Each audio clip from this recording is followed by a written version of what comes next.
In 1996, the Buccaneers were the NFL's worst offense, and they continued to be one of the worst for the next few years. Yet somehow, in the space of a few years, they were able to win their first ever Super Bowl. But how did they do it? How did the so-called weakest offense pull off one of the most improbable championships in NFL history?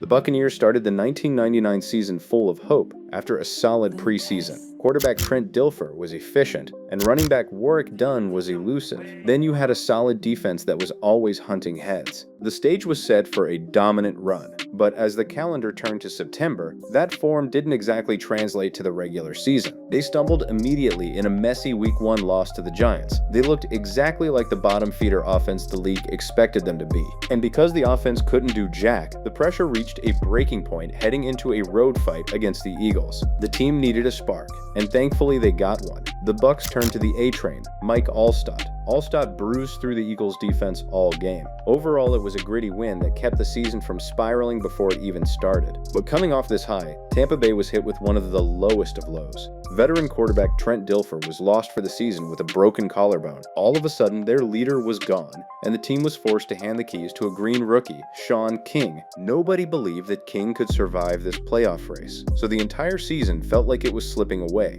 But then something crazy happened. King didn't blink under the bright lights. He stepped in and guided the team to a win. So the Buccaneers realized they didn't need a veteran to win and had total confidence for the future. The Bucs shocked everyone by reaching the top of the division, a surprise considering they were the lowest scoring team by quite a bit. But up next they had to face their rivals back-to-back to prove they were legit. Every single play carried the weight of franchise history, so the defense made sure to step up with safeties and picks. But the offense showed up big time as well, and by season's end, Mike Alstott would earn first-team All-Pro honors. The Bucs had done it. They ended the year exactly where the preseason promised they could be, as NFC Central champions. But here's the alarming stat. Tampa Bay were the 27th ranked offense in the NFL. They were dead last in passes attempted. But did they care one bit? Of course not. They were in the playoffs with a Super Bowl up for grabs. For nearly 2 decades, Tampa Bay was the laughingstock of the NFL. Now they were in the playoffs as the number 28 offense. The only problem?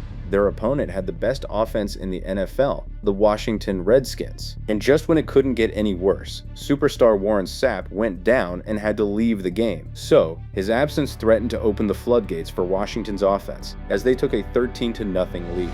The Bucs needed a miracle play to stop the bleeding, and once again it was that man. Mike Alstott delivered one of the most dominant moments of his career. The momentum swung back to Tampa. This was their chance to potentially win the game. And even with the pressure this high, Sean King passed the test with flying colors. The worst offense in the playoffs had just about survived. But could they rest for even a second? No.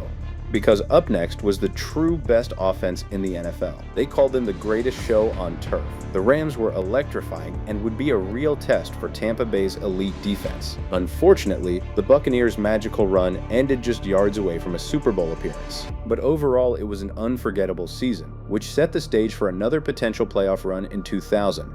Little did fans know, this season would be a roller coaster ride. Coming off that NFC Championship heartbreak, the Bucs had high hopes. They brought in a $68 million weapon on offense, Keyshawn Johnson, a wide receiver who made the Pro Bowl, with Keyshawn as the primary target for Sean King. The sloppy Bucs narrative was supposed to be dead. They even added future Hall of Famer Randall McDaniel to the O-line to help King evolve. But Week 1 started off with a gritty win against the Patriots, and Mike Alstott had to carry the offense as usual. This team had a reputation for cardiac endings, but the Week 2 game against the Bears would shatter that mold completely. Tampa Bay proved that the main course for this defense was yet to come. Sapp usually got the spotlight, but corners like Donnie Abraham and Rondé Barber emerged as elite playmakers.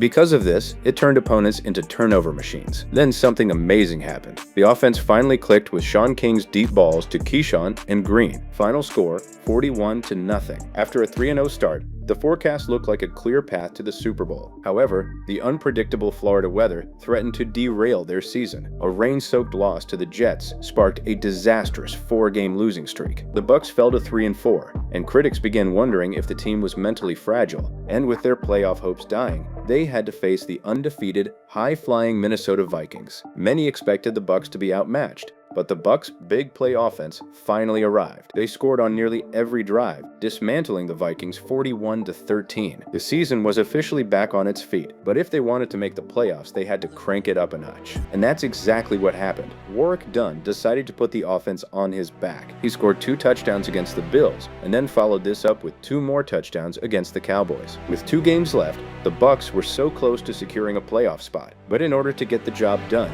they had to exercise their demons against the team that broke their hearts a year ago, the St. Louis Rams. The Rams, as we know, featured the explosive, greatest show on turf. But in this game, the Bucs refused to blink. They won one of the most exciting games in NFL history, clinching their 3rd playoff berth in 4 years. But despite winning the 2nd most games in the NFC, the Bucs fell in the wildcard game to the Eagles. And it was this game where the Bucs realized that they were still 1 piece away from a ring. So in the offseason, management made a bold move and signed veteran quarterback Brad Johnson. Tampa Bay was ranked 26th in passing yards, so the move was a no-brainer. For decades, the Bucs' passing game was an afterthought. But in 2001, the duo of Brad Johnson and Keyshawn Johnson began a record-breaking campaign, and Week 13 against the Lions epitomized that connection. The Bucs found themselves down 12-7 with under 5 minutes to play. They needed an 80-yard drive to save the game, so Brad Johnson answered the call. Keyshawn caught 5 passes on a single drive, including the game winner. Brad set records for completions, and Keyshawn set a team record with 106 catches. But even with this resurgence, the Bucs' playoff hopes were still flickering. Tampa Bay became a soft team that turned the ball over and missed tackles. And now, to make the playoffs, they would have to go through an even better defense, the Baltimore Ravens, who were the defending Super Bowl champions. But in this game, it was Tampa Bay that looked like the superior team, as Mike Alstott showed up big time once again in his career. Tampa Bay secured another playoff berth, which was obviously impressive. But this time, the offense was being held back by the rushing offense instead. The entire unit just couldn't click at the same time, and it spelled disaster for their playoff hopes for another season. Tampa Bay fell to the Philadelphia Eagles for the 2nd straight season. It wasn't just any loss, it was a total systemic failure. It proved the Buccaneers were stuck in a loop they couldn't break under Tony Dungy. Dungy had built a winning culture, but the offense remained a black hole in the postseason. So in the offseason, one man walked into the locker room and told the team they were going to win a world championship. That man was John Gruden. Gruden arrived in Tampa with a reputation for being not a real patient guy, and he inherited a defense that was already a pretty sight. Sure, the offense was average, but he would focus on teaching the system, and he demanded that they all learned complex formations. The icing on the cake was the acquisition of Michael Pittman to improve the team's running game. Now there were 0 excuses for Tampa Bay to not win the big one, but Week 1 would begin with a heartbreaking collapse. Gruden's first game as head coach would turn into a comedy of errors. It was one of the most bizarre ending plays in NFL history. Critics began doubting the defense and claiming they were too old. But Week 2 would feature a defensive masterclass that silenced all the critics. Derek Brooks made a key interception that would set the tone for an unforgettable season for the linebacker. Final score 25-0. The crazy part?